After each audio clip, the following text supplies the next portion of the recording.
अस्सलाम वालेकुम दोस्तों।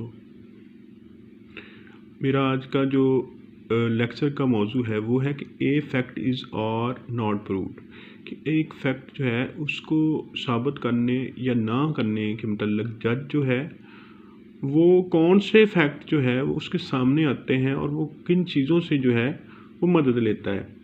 देखिए आर्टिकल 24 QS 1984 जो है पाकिस्तान का कानून शहादत जो है, और इसी तरह फॉर इंडियन व्यूअर जो है section 3 of Indian evidence act 1872, उसमें एक बात लिखी हुई है कि after considering the matter of before it, वो हमने देखना है कि जब अदालत फैसला करती है तो कौन से मैटर होते हैं, वो कौन सी बातें हो जिससे वो ये नतीजागत करती है कि एक फैक्ट प्रूफ है या जो है और या फिर नहीं प्रूव हुआ। तो वो हम जो फैक्ट हैं वो हम देखते हैं।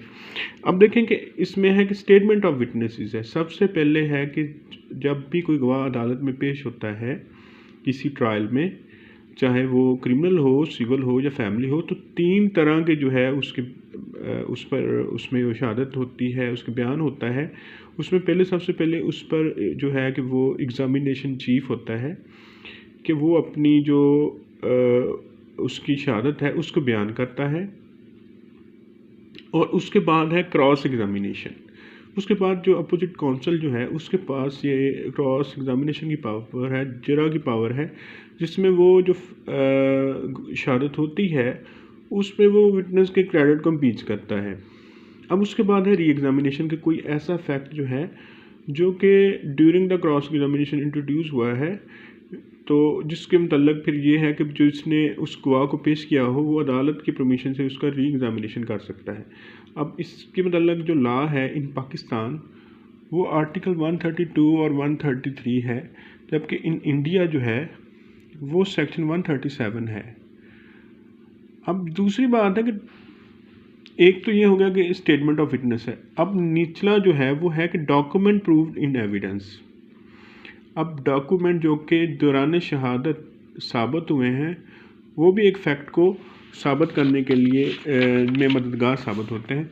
अब डॉक्यूमेंट की जो अपने डेफिनेशन है वो सेक्शन जो है वो 2B जो है उसमें जो कानून शहादत जो है 1984 उसमें बयान हुई है, और इसी तरह यही तारीफ जो है वो सेक्शन 29 PPC और सेक्शन 316 जनरल क्लासेस एक्ट में भी डॉक्यूमेंट की डेफिनेशन बयान हुई है। ये आप वहाँ से पढ़ लें।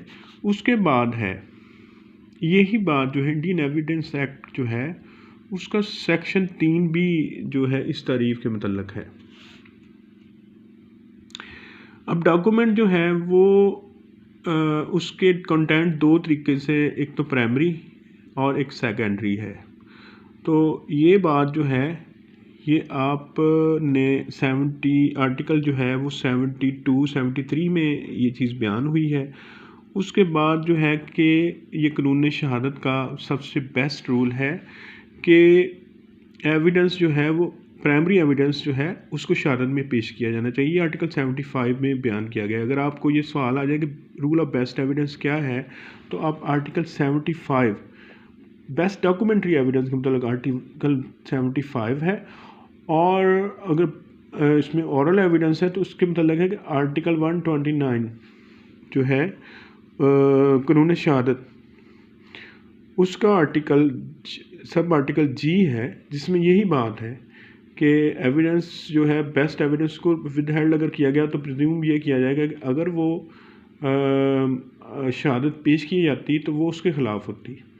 अब उसके बाद जो है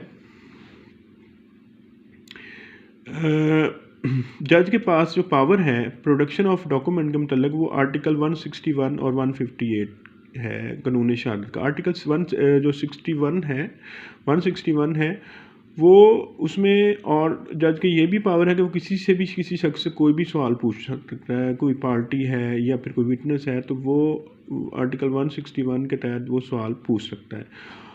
और आर्टिकल 158 भी जो है वो प्रोडक्शन ऑफ एविडेंस के मतलब है।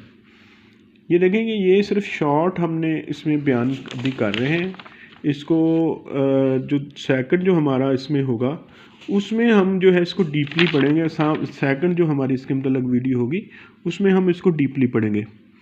अब हमने ये देख लिया कि इसमें है कि ऑरल एविडेंस के मतलब भी हमने देख लिया कि examination chief re examination of production of document है। तो अब तीसरी बात जो इसमें है वो ये है कि इसके बाद अदालत के पास होता है कि वो जुडिशल नोटिस ले सकती है। जुडिशल नोटिस से मुराद है कि कुछ उसमें 11-12 चीज़ें हैं जिसके मतलब अदालत उसके होने का जो है ना वो नोटिस लेते हुए वो फैक्ट ऐसे फैक्ट होते हैं कि जिनको प्रूव करने की ज़रूरत नहीं होती। अगर अदालत किसी फैक्ट का खुद जुडिशल नोटिस ले ले तो उसके मतलब डॉक्यूमेंट जो है वो पेश करने की ज़रूरत नहीं होती। ये बात आर्टिकल 111 और 112 में बयान की गई है। अब उसके बाद जो है चौथी चीज़ जो है किसी फैक्ट को साबित करने के लिए कि जो फैक्ट जो है कोई पार्टी जो है वो तस्लीम कर ले तो उसको भी साबित करने की ज़रूरत पार्टीज़ को नहीं होती। तो अगर अदालत के सामने कोई फैक्ट तस्लीम कर लिया गया तो अदालत उसकी बुनियाद पर उस फैक्ट को दुरुस्त मानते हुए फ़ैसला कर सकती है। अब उसके बाद है कि कन्फेशन और एडमिशन है।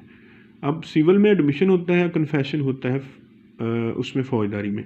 अगर कोई कन्फेशन या एडमिशन होता है अदालत के सामने किसी फैक्ट के मतलब तो उसकी बेस पे भी अदालत को किसी फैक्ट को साबित करने पर के मतलब जो है वो मदद मिल सकती है। अब उसके बाद जो है जी प्रिजम्पशन है कि अदालत किसी बात के किसी वाक़े के होने का या ना होने के मतलब प्रज्यूम कर सकती है। तो ये बात जो है वो आर्टिकल 90 से लेकर 101 और आर्टिकल 129 टू 129 जो है QSO 1984 उसमें ये प्रिजम्पशन बयान की गई। और प्रिजम्पशन की तारीफ जो है मे प्रज्यूम शैल प्रज्यूम का जो है वो आर्टिकल 2 में ही उसकी डेफिनेशन है कि जहाँ पर मे है तो उसका अख्तियारी है अदालत की कि वो उसके मतलब प्रज्यूम कर सकती है और शैल का मतलब है कि वो लाजमी करेगी।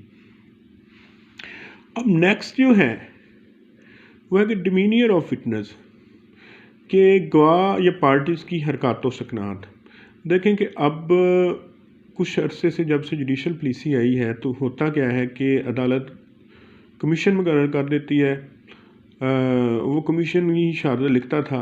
तो इससे अदालत को जो लॉस होता है वो ये है कि अदालत उस गवाह या उस पार्टी की हरकत व सकनात जो है जब वो उसके सामने पेश होता है उससे गैस करने में उसको मदद मिल सकती है कि वो जब शहादत दे रहा है तो वो उसका लहजा कैसा है, उससे भी अदालत को मदद मिल सकती है। लेकिन वो अब क्या होता है कि जब चूँकि इसमें कमीशन सिविल केसेस में कमीशन मुकर्रर कर देती है अदालत तो ये बात अदालत उससे मदद नहीं ले सकती। तो डिमीनियर ऑफ विटनेस जो है वो 363 CRPC में है कि फौजदारी केसेस में 363 में बयान हुए हैं कि और सिविल में ऑर्डर 18 रूल 12 में बयान हुए।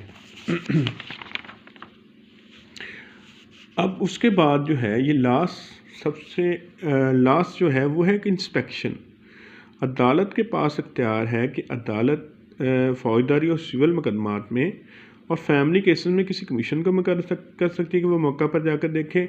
और फौजदारी मुकदमात में अदालत खुद भी प्लेस ऑफ अकरेंस जो है या मैटर ऑफ डिस्प्यूट जो है उसका मायना कर सकती है। ये उसको पावर 539(20) CRPC में दी गई है और ऑर्डर 18 रूल 18 सिविल केसेस में दी गई है।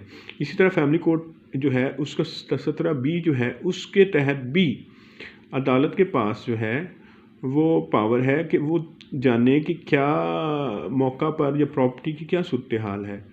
तो ये सब चीज़ें हैं जिससे अदालत किसी भी फैक्ट के मतलब दुरुस्त फैसला करने से पहले इन मैटर को कंसिडर कर सकती है।